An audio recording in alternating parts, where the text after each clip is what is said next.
guys, manguha tayo ng ayan oh. Kunin ko yan kasi ilagay ko sa sinigang.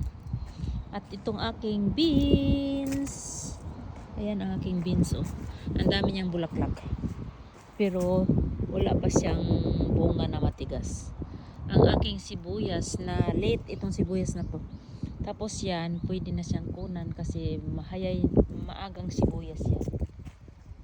Tapos mayroon ako dito guys na ano, ay daming bulaklak ng aking beans oh.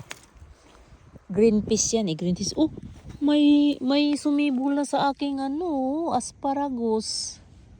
Wow, ito ang dami niyang, kahit ganyan lang yung kaliliit ka konti eh, marami yang ano eh, maraming makukuha. Oh, pwede na ang aking broccoli. Hala, kunin ko na. Ang dami na kahapon nung isang araw tiningnan ko, hindi pa siya ano, ayan oh.